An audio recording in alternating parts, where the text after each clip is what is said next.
बिस्मिल्लाहिर्रहमानिर्रहीम। अस्सलामुअलैकुम नाज़रीन।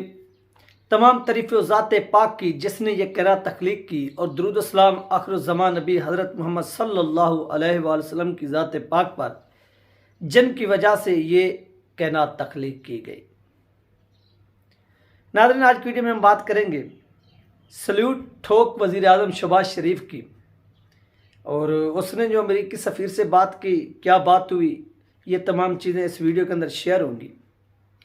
और आज वीडियो का आगाज़ से पहले कुछ बातें करेंगे कि मसूद चौधरी साहब ने एक ट्वीट किया और इस ट्वीट के ऊपर यानी बहुत सी वीडियोस बनी सोशल मीडिया के ऊपर।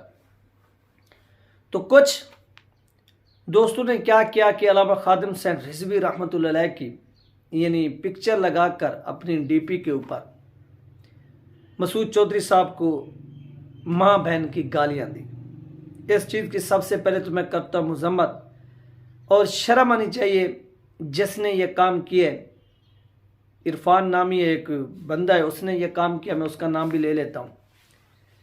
यानी एक मिनट के अंदर वो लोग जो आपकी तहरीक के साथ मुंसलिक हैं, क्या आपने उनका दिल चीर के देखे कि वो गद्दारी कर रहे हैं और आप उनको क्या कर रहे हैं, माँ बहन की गालियाँ दे रहे हैं, वो भी अल्लामा खादिम हुसैन रिजवी रहमतुल्लाह अलैह की तस्वीर लगाकर। अब क्या पैगाम देना चाहते हैं? मैं इस चीज़ की मजम्मत करता हूँ। और आपने ये जो आपको अगर किसी से तकलीफ़ है ना, आप डायरेक्टली उससे रब्ता करें, उसको कुछ कहने कहें।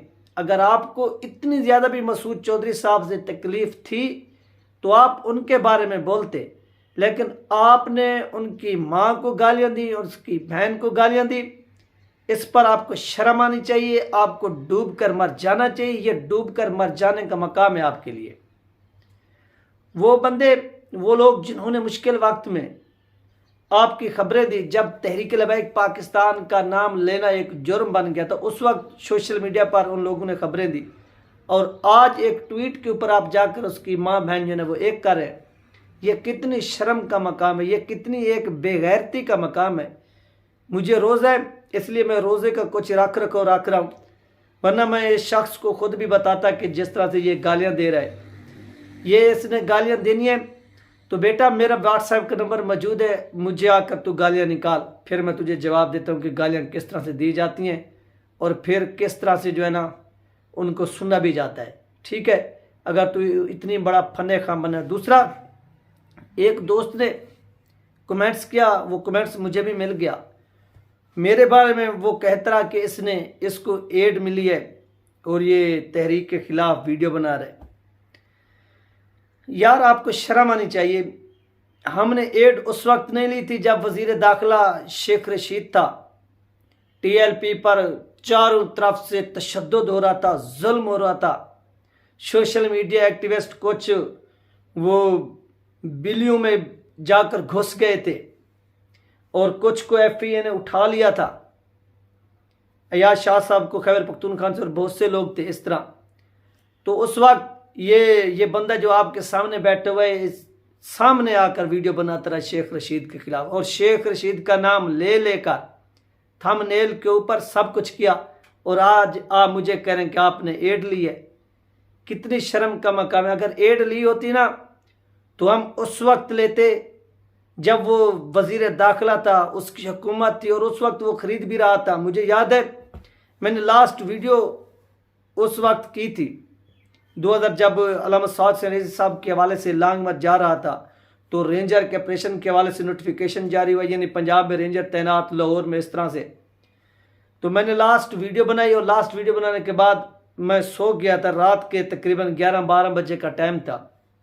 हमारे दरवाजे के ऊपर दस्तक हुई, भाई गए तो कुछ दोस्त आए, उन्होंने कहा कि इस बंदे को कह दें कि ये वीडियो ना बनाए, इस टीएलपी का नाम भी ना ले। अगर इसने लिया तो ये खुद जिम्मेदार होगा, इसको समझाएं। तो उस वक्त भी मैंने वीडियो बनाई। मैंने कहा कि जो होगा वो देखा जाएगा, ये क्या करेंगे, चैनल उड़ा देंगे या गिरफ्तार कर लेंगे। उस वक्त भी मैंने वीडियो बनाई जब हमारे घरों तक हमें पैगाम मिलते रहे, लेकिन आज हमें ताने मिल रहे हैं कि आप क्या कर रहे हैं, एड ले रहे हैं। यार कितनी अफसोस का मकाम है। हम एड लेते तो उस वक्त ले लेते यार, जब ये सब कुछ हो रहा था और लोगों को ख़रीदा भी जा रहा था, बोलियां भी लग रही थी और रज़ी हुसैनी साहब को ख़रीद भी लिया गया था, कराची के जो आपके अमीर थे उनको, और आपके लोगों के ऊपर इतनी तशद्दुद हुआ, गोलियां बरसी, लोग शहीद हुए, ज़ख्मी हुए। एक एक पल की मैंने वीडियो बनाई, फेस टू फेस आके वीडियो बनाई। जो मुझसे हो सका मैंने उस वक्त किया। उस वक्त भी मैंने एट नहीं ली, लेकिन जब आज हालात जो है ना वो साजगार हैं, तो आज क्या हम वो एड ले रहे हैं? खुदा का खौफ करें कुछ। अगर आपको मेरे से रंजिश है, मैंने अपना व्हाट्सएप नंबर ऑलरेडी शेयर किया हुआ है, आप मुझसे रब्ता करें। मुझे गालियां देनी है दें, लेकिन कहीं पर जाकर कमेंट्स करना या ट्वीट्स वगैरह करके किसी को गालियां देना ये गलत है। और वो भी माँ बहन की। कोई भी मुहज़्ज़ब मुआशरे का जो फ़र्द है वो इस तरह से अल्फाज जो है ना वो नहीं कह सकता। तो चलते नाज़रीन अपने टॉपिक की जानिब। सल्यूट ठोक वज़ीर आज़म जो है शहबाज शरीफ, इसकी मुलाकात होती है अमेरिकी सफ़ीर से, और अमेरिकी सफ़ीर के सामने ये डॉक्टर आफिया सदीकी साहिबा का जो मुकदमा है वो सामने रखते हैं। और जब ये मुकदमा सामने रखते हैं तो ये कहते हैं कि डॉक्टर आफिया सदीकी साहिबा वहां पर अरेस्ट हैं, गिरफ्तार हैं, यानी उसको रिहा किया जाए, ये कह रहे हैं अमेरिकी सफ़ीर को। अब मैं आपको थोड़ा सा इसका पहले बैकग्राउंड बताता हूं कि शहबाज शरीफ ने उस वक्त ये बात नहीं की थी जब टीएलपी के साथ एग्रीमेंट हुआ था, और एग्रीमेंट में डॉक्टर आफिया सदीकी साहिबा के हवाले से नुकात शामिल किया गया था। आपको भी याद होगा कि डॉक्टर आफिया सदीकी की रिहाई के हवाले से हुकूमत सरकारी सतह पर इकदाम उठाएगी, और इतनी दिन थे तकरीबन उनकी बहन को भी फिर मुलाकात के लिए भेजा गया था। उस वक्त के जो वज़ीर दाखिला थे राना सनाउल्लाह साहब, उनके साथ जो थी वो इनकी मुलाकात हुई थी, और तमाम मामलात जो थे यानी उस वक्त हुए थे। तो उस वक्त शहबाज शरीफ ने कोई नाम नहीं लिया, और आज शहबाज शरीफ वो टीएलपी के साथ होने वाले एक मुआहदे का जो नुकात थे वो उस सफ़ीर के सामने रख रहे, उसे बोल रहा है कि इसको रिलीज़ किया जाए या इसकी सज़ा में कमी की जाए, यानी बात की अमेरिकी सफ़ीर को। तो आज ने ये इसने जो बात की वो मैं आपको समझाता हूँ।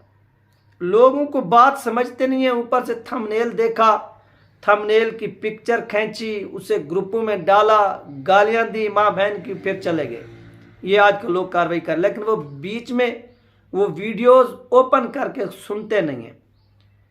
शहबाज शरीफ अब इसलिए डॉक्टर आफिया सदीकी साहिबा की हवाले से बात करें क्योंकि ये इलेक्शन हार चुका है।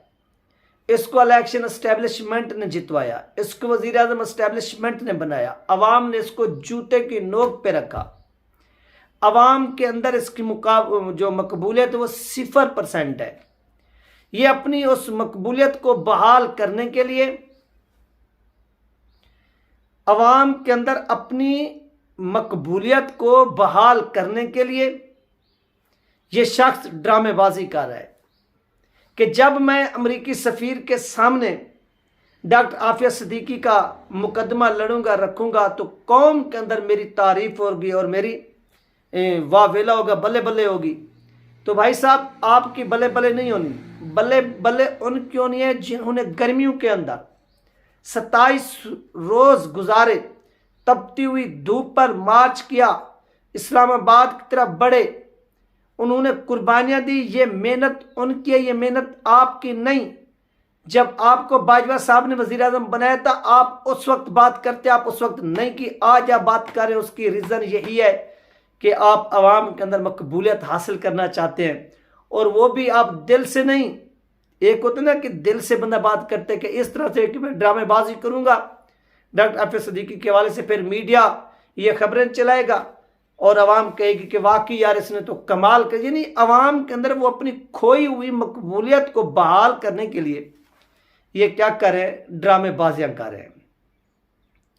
तो ड्रामेबाजियां जो है ना इनको नहीं करनी चाहिए, बल्कि ये टीएलपी के अमीर सौद शरीफ साहब की, उनके कारकुनान की, उनके शुरा अरकान की मेहनत है, और ये सारा का सारा क्रेडिट उनको देते हैं। अब आप धांधली ज़्यादा इस इलेक्शन से जान छुड़ाने के लिए और ख़ुद को हीरो बनाने के लिए आप जो है ना ये हथियार के तौर पर इस्तेमाल कर रहे हैं, तो ये किसी भी सूरज ना वो चीज़ काबिल बर्दाश्त नहीं है।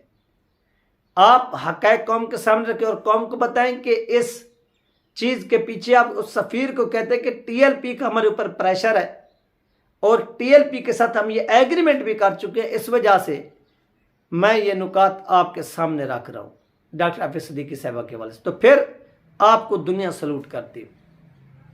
ये थी नाज़रीन अहम तरीन अपडेट जो आप लोगों के साथ शेयर की गई। इंशाल्लाह मिलते हैं नेक्स्ट वीडियो में। अल्लाह हाफिज़।